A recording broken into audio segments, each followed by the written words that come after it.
Guys, this is Mav Shajaz and you're watching me on my YouTube channel, and today I'll be talking about the film Eva. Eva has a massive star cast. That's Jessica Chastain, John Malkovich, Common, and Colin Farrell. Despite this big star cast, I failed to understand that why was this film made? Why was it not good? It's a very basic premise. It's an assassin gone rogue. There's an agency, there's a syndicate that's sort of sending out assassins, and now this assassin just wants to sit and talk to her victims. Okay, fine, sure, as an assassin with an existential crisis makes sense. But then this thing goes completely haywire when we find out that she has an alcoholic or a substance abuse history, and then the syndicate doesn't want her to work anymore and then orders a hit on her. Okay, sure, fair enough premise, and I'm buying it until I'm not. There are so many bad scenes and there are so many terrible angles in the film.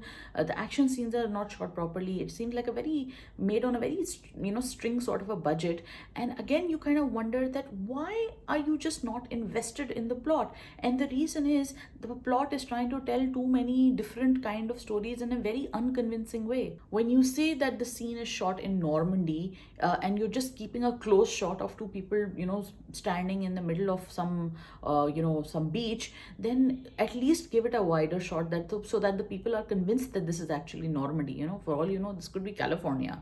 But then the director really doesn't make any bones about it. I mean, because I think of the fact that there were a lot of controversy. The previous director was accused in Me Too, and then he sort of had to step back. Then the director of The Help had to step in, and Jessica Chastain was sort of ostracized for wanting to work with the Me Too accused person. And then later on, Jessica Chastain had to get the help of one of her like previous directors who directed The Help. So I mean, it was a there was more, like somebody very rightly said, that this was the kind of film that there was more talked about the controversy surrounding the film rather than the film itself. And there really isn't much to talk about the film itself, really. I mean, it's just disappointing to see a fantastic actress like Jessica Chastain, who is absolutely wasted in a film like this. I also don't understand what was exactly the message. The idea that an assassin with an existential crisis or with a past, terrible history of, parents' betrayal, mother's illness, sister's dating her ex-boyfriend, all of that is there, and then you understand that, sure, again as a premise, but the execution was absolutely awful. Like, just take this example, that the final scene of this massive syndicate boss fighting with that ex, or the rogue assassin that is Jessica Chastain, Eva and this antagonist are fighting, and that whole fight takes place inside one hotel room where they're literally shooting guns at each other. And much later the police comes, and the fire alarms and the police alarms start going off. And then when they start chasing each other, now this man has he has nobody looking out for him. He's even called somebody to say that, oh, this is happening to me and I need backup or whatever, and then there's still nobody there. He doesn't have a car. He's walking, then they're walking on the bridge, and then he's walking down the bridge, and then he jumps down from the bridge, and then you see Eva following him, and then very nicely they sit in front of each other.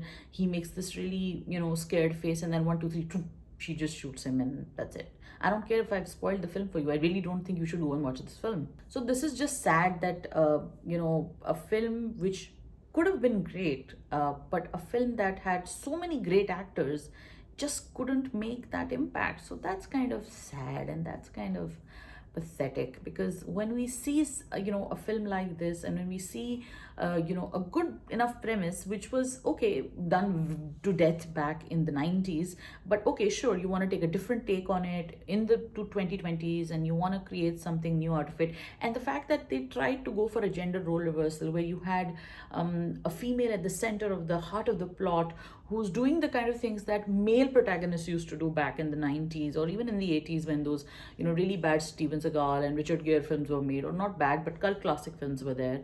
And then you had Die Hard, which had Bruce Willis, who was fighting the bad guys. It was a rogue cop, and then he had to kind of make his way sort of to finish the job. So you had all of those male protagonists doing all of that. And in Eva, I think the idea was to get a female protagonist do all the things, like she's fighting in a ball gown, and then she's also going back to her estranged lover, and then she has a whole history with that, and she's saving that estranged lover. So a woman actually saving her ex, who's a dude, that kind of thing, sure, makes sense if you want to look at it from a political point of view.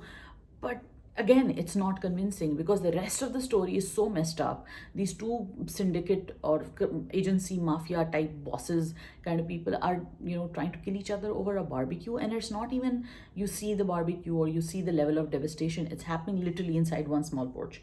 So the kind of intrigue that they were hoping to create with a story like this, or the kind of action they were hoping to involve with a story like this, really did not work. And the reason why it didn't work was because the screenplay was flawed, the dialogues were bad, and the execution was just simply not on point.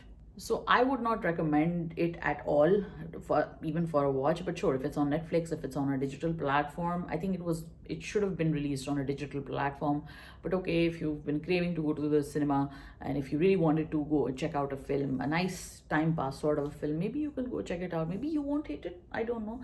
I definitely did not enjoy it. Thank you so much for watching. If you like more reviews, if you like more views, please like, comment, share, subscribe. I'm very much into Pakistani dramas and Pakistani films. I'm also into Hollywood series, web series, so I'm definitely going to be doing a lot more on those. Let me know if you want me to review any other films that you've watched or are watching. Thank you so much for watching this video once again. Don't forget to comment, share, like, and subscribe. Bye. Don't miss an update. Hit the bell icon and click on subscribe.